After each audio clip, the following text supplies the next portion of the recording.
He awoke before the sun. The room around him was sparse, stone walls, a wooden chair, and a small window letting in a whisper of dawn. The man sat up slowly, eyes blinking against the pale light. Something felt missing, not in the room, but in himself. A hollowness behind his ribs, a name on the tip of his soul. He couldn't remember it.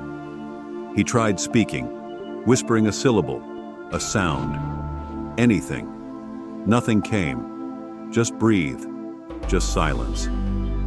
Shrugging off the unease, he stepped outside into a quiet village nestled between hills that rolled like sleeping giants. He recognized the paths, the trees, the crooked bell tower in the square. But when he waved to a passing neighbor, an old woman he'd greeted 100 times before, she only offered a polite smile as though seeing him for the first time. "Do you know me?"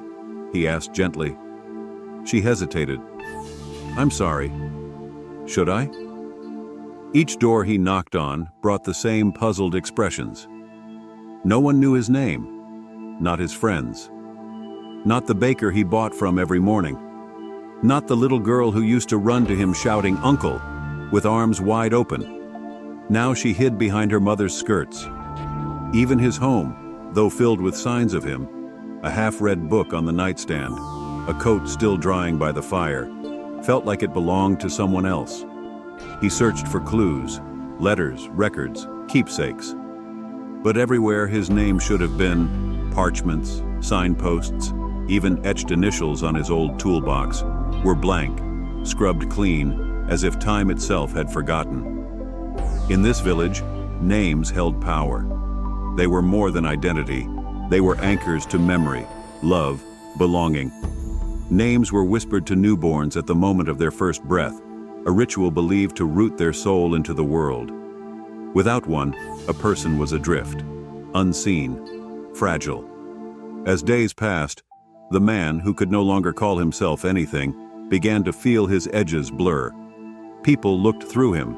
His reflection, once sharp, now shimmered like smoke on water. The less he was remembered, the less real he became. Only one person seemed to notice. An old man with milky eyes who sat on a bench near the chapel ruins, always humming to himself. When approached, he turned his head and spoke without being asked. "They stole your name," he whispered, "or you gave it away. It happens more often than you think." Throughout history, many people have lost their names, for various reasons. Regardless of age, names are forgotten, given away, and even stolen. But you are bothered. You are restless. Your mission is greater than all the others. When you remember, you will be able to save each and every one of them. "What do you mean?" the nameless man asked. "You'll find it," the elder said, "but only if you remember what it meant."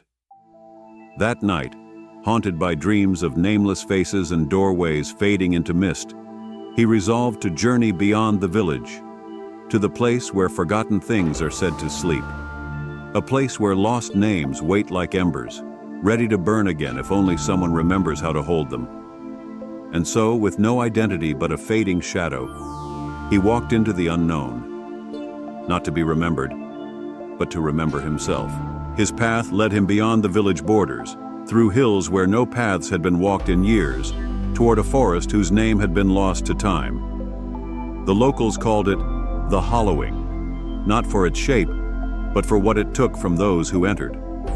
He walked deeper with each step, but the woods did not grow darker. They grew quieter. Even the birds dared not sing. Trees stood like watchers, their branches bent low as if whispering secrets in a language no longer spoken. Then came the whisper. It wasn't from the trees or the wind, but from somewhere inside him. "Your name is not forgotten. It is waiting."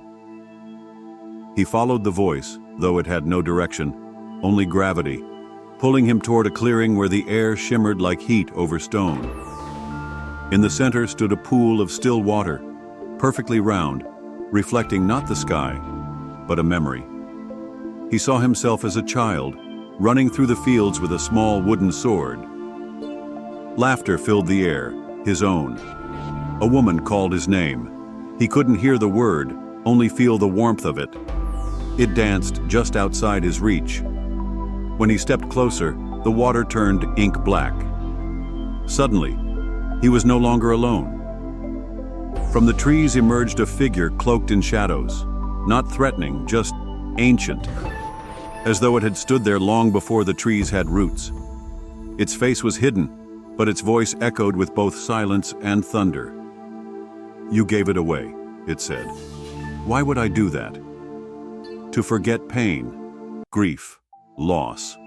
You traded your name to be free of the weight of who you were, but names are not just burdens, they are bridges." The nameless man staggered back, memories flashing in fragments. A funeral, tears he had buried, a younger brother's smile now gone.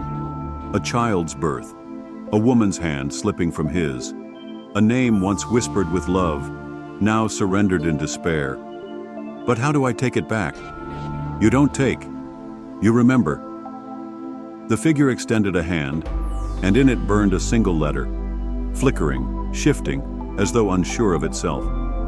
The man reached out and took it. Pain flooded his chest. Not physical pain, but the ache of recognition. One letter, then another, then another. Each brought a rush of emotion. Joy, sorrow, triumph, regret. His life, his truth, his name. The figure began to fade as he spoke it aloud. Not shouted, not whispered, just spoken, as though introducing himself to the world again. The trees bowed. The silence broke. Somewhere in the village, a child stirred in her sleep and murmured his name. The pool of water rippled, and his reflection returned, not blurred or broken, but whole. On the way back, the shadows no longer clinging to him. He had not just remembered his name, he had remembered why it mattered. The man walked in silence through the trees, guided by the pull of something deep inside him. Ever since the figure in the forest touched his forehead, his thoughts had been clearer, but heavier too, like he was carrying something more than just memory. He followed the path she had shown him, a narrow trail that led past the edge of the village, down a hill covered in moss and mist. At the bottom was something he had never noticed before. The sea. It was vast and still, stretching endlessly, the sky reflecting on its surface like glass. But beneath that calm, something moved. He stepped closer, and the wind changed. It whispered names, some he recognized, many he didn't. Names long lost, forgotten, like his. Then, the figure appeared again. Not distant now, but beside him. Still silent, still watching. She raised her hand and pointed to the water. And there, under the surface, he saw them. Names written in glowing strands of light, floating like fallen stars. He turned to her. "Why does no one remember?" Her voice was quiet, but clear. "Because the world forgets when it becomes too full of pain. So it starts over. But every time, someone is left to carry what was lost." "Is that me?" he asked.